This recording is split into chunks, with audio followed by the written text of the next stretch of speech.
Message de Jésus à Mère Élisabeth, le 19 février 2021. Faites fléchir vos muscles spirituels. Joie et paix à vous, chère famille Hardwellers. Ici Mère Élisabeth, et je voudrais partager avec vous une vision et un message que le Seigneur m'a donné plus tôt cette semaine. J'ai eu une vision avant d'être complètement éveillé lundi matin. Jésus et moi, nous nous tenions la main et nous marchions le long d'une belle plage de sable blanc avec un océan clair et bleu clapotant doucement à nos pieds. Les papillons colorés les plus spectaculaires et des fleurs d'hibiscus nous entouraient. Nous devions être au paradis parce que je n'ai jamais vu d'aussi belles fleurs et des papillons dans une gamme de couleurs comme celle-ci. Les couleurs des pierres précieuses brillantes, du bleu saphir, du vert d'émeraude, de la topaze dorée, des diamants scintillants et bien plus encore. Soudainement, sans avertissement, plusieurs longs missiles blancs ont volé bas, juste au-dessus de nos têtes, avec une précision parfaite, et nous ont dépassés, voyageant d'est en ouest en une fraction de seconde.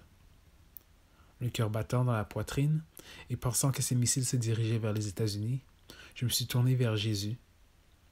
Il m'a dit calmement, « Ceci est inévitable. » Je suis sorti de la vision et j'ai pensé, « Seigneur, non, qu'il n'en soit pas ainsi. » J'ai senti sa présence réconfortante et je l'ai entendu dire, « Ces événements doivent se produire pour réveiller votre nation et enlever les œillères spirituelles que la plupart d'entre vous portent.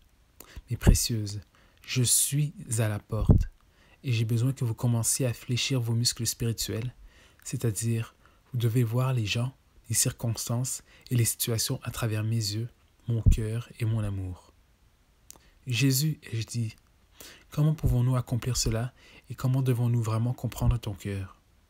Il a poursuivi. Comme dans toute discipline, cela demande de la pratique, exigeant un exercice quotidien en interagissant et en passant du temps avec moi.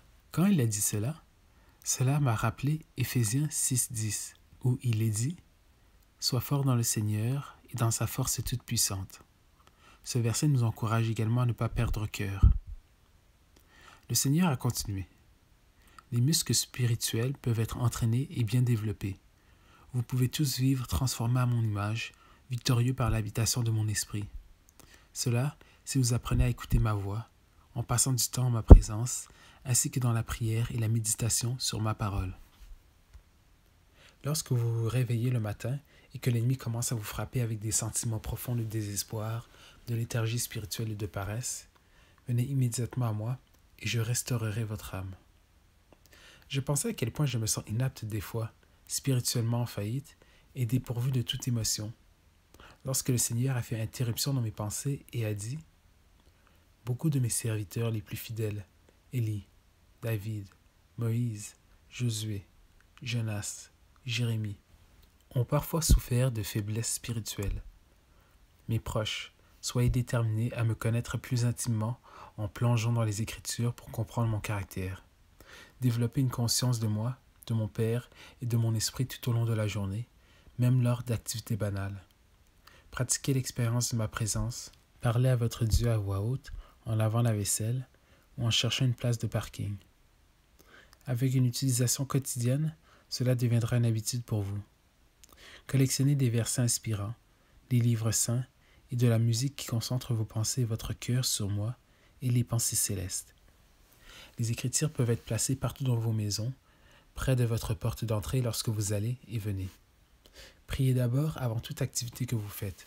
Je vous aiderai et je vous élèverai. Votre confiance en moi touche mon cœur et je veux répandre mes grâces sur vous. Lorsque vous tendez la main aux autres pour prier, priez intentionnellement, intercédez pour eux et aidez à les guider spirituellement. Je vous donne de plus grands degrés de ma sagesse lorsque vous faites cela. Approfondissez la prière, tenez un journal de prière sur les besoins spécifiques de la prière et quand je réponds à vos prières, offrez-moi vos louanges et vos remerciements. Mes très précieuses, vous n'avez aucune idée de combien cela me plaît. Par ces pratiques quotidiennes, vous commencez à ressembler de plus en plus à mon caractère. Rien ne vous renforcera plus qu'en regardant le Saint-Esprit travailler à travers vous pour amener notre âme dans une relation personnelle avec moi. Partagez votre histoire sur la façon dont nous nous sommes rencontrés avec les autres et faites-en une partie de vos habitudes qui changeront votre vie. Priez pour les autres et ils graviteront vers moi à travers votre histoire de salut et vos prières. C'était la fin de son message. Que Dieu vous bénisse, chère famille, et qu'il vous garde dans ses bras aimants. Fin du message de Jésus à Mère Élisabeth.